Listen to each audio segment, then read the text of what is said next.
आपका हमारे YouTube channel कहानियों और किस्सों का सफर में स्वागत है। आज की हमारी कहानी है मुंशी प्रेमचंद की लिखी पूस की रात। हल्कू ने आकर अपनी बीवी से कहा, शहना आया है, लाओ जो रुपए रखे हैं उसे दे दो, किसी तरह गर्दन तो छूटे। मुन्नी बहू झाड़ू लगा रही थी, पीछे फिर कर बोली, 3 ही तो रुपए हैं, दे दूं तो कंबल कहाँ से आएगा, माघ पूस की रात खेत में कैसे कटेगी। उससे कह दो फसल पर रुपए देंगे, अभी नहीं है। हल्कू थोड़ी देर तक चुप खड़ा रहा और अपने दिल में सोचता रहा, पूस सर पर आ गया है, बगैर कंबल के खेत में रात को वो किसी तरह सो नहीं सकता। मगर शहना मानेगा नहीं, घुड़कियां देगा।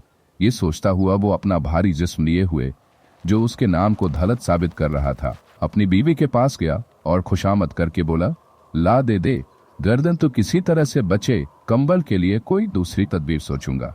मुन्नी उसके पास से दूर हट गई और आंखें टेढ़ी करती हुई बोली, कर चुके दूसरी तदबीर, जरा सुनूं कौन तदबीर करोगे। कौन कंबल खैरात में दे देगा, न जाने कितना रुपया बाकी है जो किसी तरह अदा ही नहीं होता। मैं कहती हूं तुम खेती क्यों नहीं छोड़ देते, मर मर कर काम करो, पैदावार हो तो उससे कर्जा अदा करो। चलो छुट्टी हुई, कर्जा अदा करने के लिए तो हम पैदा ही हुए हैं, ऐसी खेती से बाज आए। मैं रुपए न दूंगी। हल्कू रंजीदा होकर बोला, तो क्या गालियां खाऊं। मुन्नी ने कहा, गाली क्यों देगा, क्या उसका राज है। मगर यह कहने के साथ ही उसकी तनी हुई भवें ढीली पड़ गईं। हल्कू की बात में जो दिल दहला देने वाली सदाकत थी, मालूम होता था कि वो उसकी जानिब टकटकी बांधे देख रही थी। उसने ताक पर से रुपए उठाए और लाकर हल्कू के हाथ पर रख दिए।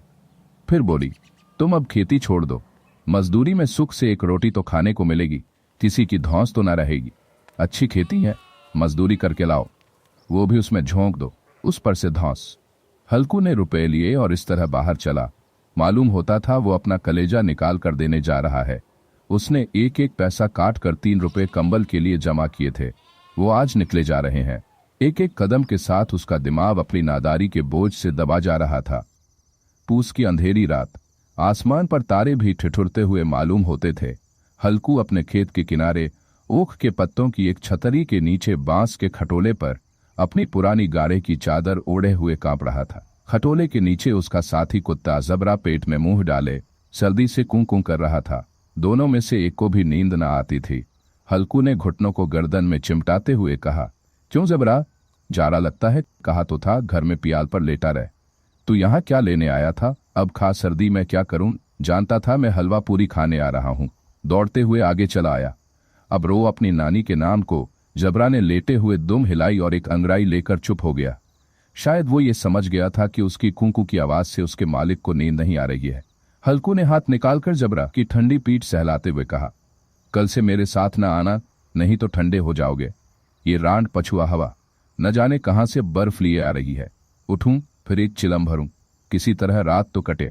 8 चिलम तो पी चुका। ये खेती का मजा है, और एक भगवान ऐसे हैं जिनके पास अगर जारा जाए तो गर्मी से घबरा कर भागे। मोटे गद्दे, लिहाफ, कंबल मजाल है कि जारे का गुजर हो जाए। तकदीर की खूबी है, मजदूरी हम करें, मजा दूसरे लूटें। हल्कू उठा और गड्ढे में जरा सी आग निकालकर चिलम भरी। जबरा भी उठ बैठा। हल्कू ने चिलम पीते हुए कहा, पिएगा चिलम, जारा तो क्या जाता है। हाँ, जरा मन बहल जाता है। जबरा ने उसकी जानिब मोहब्बत भरी निगाहों से देखा। हल्कू ने कहा, आज और जारा खा ले, कल से मैं यहाँ पियाल बिछा दूंगा, उसमें घुसकर बैठना जारा न लगेगा। जबरा ने अगले पंजे उसके घुटनों पर रख दिए और उसके मुंह के पास अपना मुंह ले गया। हल्कू को उसकी गर्म सांस लगी। चिलम पीकर हल्कू फिर लेटा और ये तय कर लिया कि चाहे जो कुछ हो अब की सो जाऊंगा। लेकिन एक लम्हे में उसका कलेजा कांपने लगा। कभी इस करवट लेटा, कभी उस करवट। जारा किसी भूत की मानंद उसकी छाती को दबाए हुए था। जब किसी तरह ना रहा गया तो उसने जबरा को धीरे से उठाया और उसके सर को थपथपाकर उसे अपनी गोद में सुला लिया। कुत्ते के जिस्म से मालूम नहीं कैसी बदबू आ रही थी, पर उसे अपनी गोद से चिमटाते हुए ऐसा सुख मालूम होता था जो इधर महीनों से उसे न मिला था। जबरा शायद ये ख्याल कर रहा था कि बहिश्त यही है, और हल्कू की रूह इतनी पाक थी कि उसे कुत्ते से बिल्कुल नफरत न थी। वो अपनी गरीबी से परेशान था, जिसकी वजह से वो इस हालत को पहुंच गया था। ऐसी अनोखी दोस्ती ने उसकी रूह के सब दरवाजे खोल दिए थे। उसका एक एक जर्रा हकीकी रोशनी से मुनव्वर हो गया था। इसी असना में जबरा ने किसी जानवर की आहट पाई। उसके मालिक की इस खास रूहानियत ने उसके दिल में एक जदीद ताकत पैदा कर दी। वो झपट कर उठा और छपरी से बाहर आकर भौंकने लगा। हल्कू ने उसे कई मर्तबा पुचकार कर बुलाया, पर वो उसके पास न आया। खेत में चारों तरफ दौड़ दौड़ कर भौंकता रहा। एक लम्हे के लिए आ भी जाता तो फौरन ही फिर दौड़ता। फर्ज की अदायगी ने उसे बेचैन कर रखा था। 1 घंटा गुजर गया। सर्दी बढ़ने लगी। हल्कू उठ बैठा और दोनों घुटनों को छाती से मिलाकर सर को छुपा लिया। फिर भी सर्दी कम न हुई। ऐसा मालूम होता था कि सारा खून मुंजमद हो गया है। उसने उठकर आसमान की जानिब देखा। अभी कितनी रात बाकी है। वो 7 सितारे जो कुतुब के गिर्द घूमते हैं अभी अपना निस्फ दौरा भी खत्म नहीं कर चुके।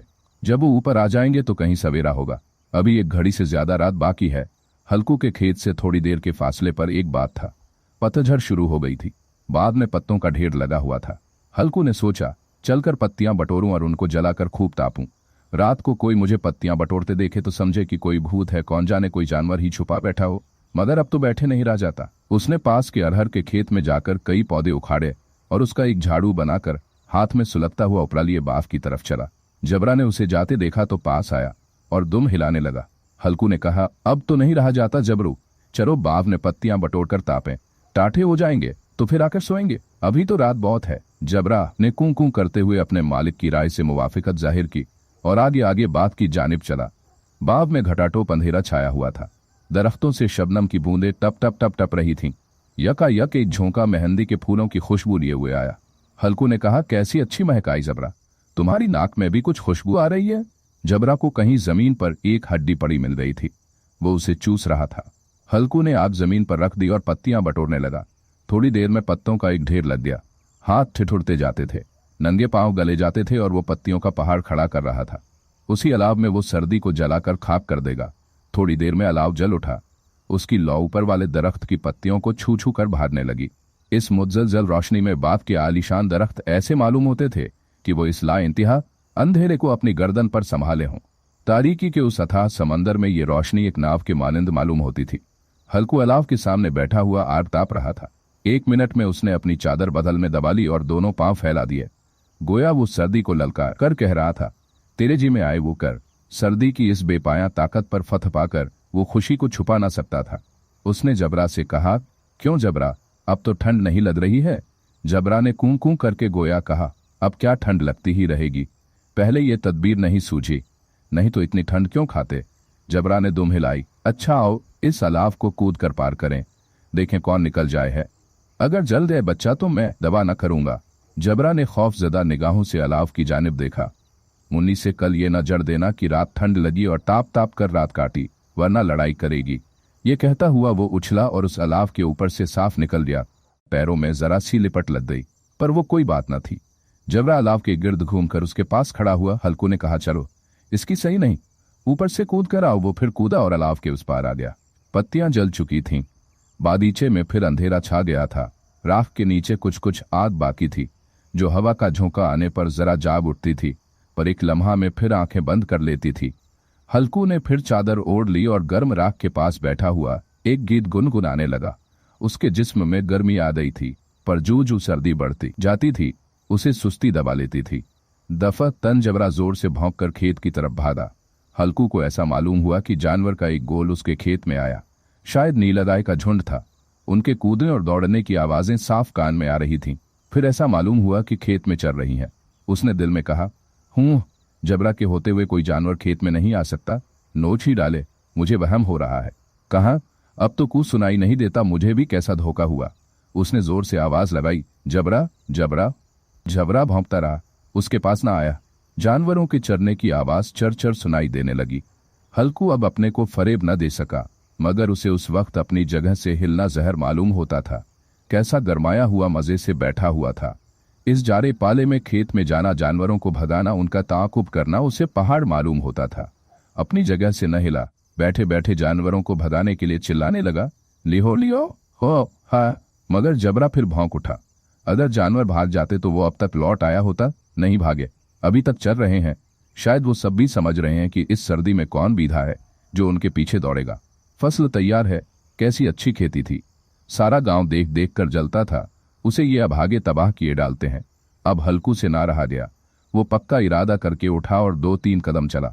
फिर यकायक हवा का ऐसा ठंडा चुभने वाला बिच्छू के डंक का सा झोंका लगा। वो फिर बुझते हुए अलाव के पास आ बैठा और राख को कुरेद कुरेद कर अपने ठंडे जिस्म को गरमाने लगा। जबरा अपना गला फाड़े डालता था। नील गायें खेत का सफाया किए डालती थीं और हल्कू गर्म राख के पास बेहिस बैठा हुआ था। अफसुर्दगी ने उसे चारों तरफ से रस्सी की तरह जकड़ रखा था। आखिर वही चादर ओढ़कर सो गया। सवेरे जब उसकी नींद खुली तो देखा चारों तरफ धूप फैल रही है और मुन्नी खरी कह रही है, क्या आज सोते ही रहोगे तुम? यहाँ मीठी नींद सो रहे हो और उधर सारा खेत चौपट हो गया। सारा खेत का सत्यानाश हो गया। भला कोई ऐसा भी सोता है? तुम्हारे यहाँ मंडिया डालने से क्या हुआ? हल्कू ने बात बनाई। मैं मरते मरते बचा। तुझे अपने खेत की पड़ी है। पेट में ऐसा दर्द उठा कि मैं ही जानता हूँ। दोनों फिर खेत के डांडे पर आए।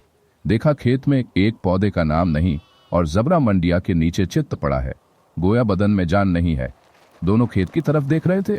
मुन्नी के चेहरे पर उदासी छाई हुई थी, पर हल्कू खुश था। मुन्नी ने फिक्रमंद होकर कहा, अब मजूरी करके माल गुजारी देनी पड़ेगी। हल्कू ने मस्ताना अंदाज से कहा, रात को ठंड में यहाँ सोना तो न पड़ेगा। मैं इस खेत का लगान न दूंगी। ये कह देती हूँ, जीने के लिए खेती करते हैं, मरने के लिए नहीं करते। जबरा अभी तक सोया हुआ है। इतना तो कभी न सोता था। आज जाकर शहना से कह दे, खेत जानवर चर गए, हम एक पैसा न देंगे।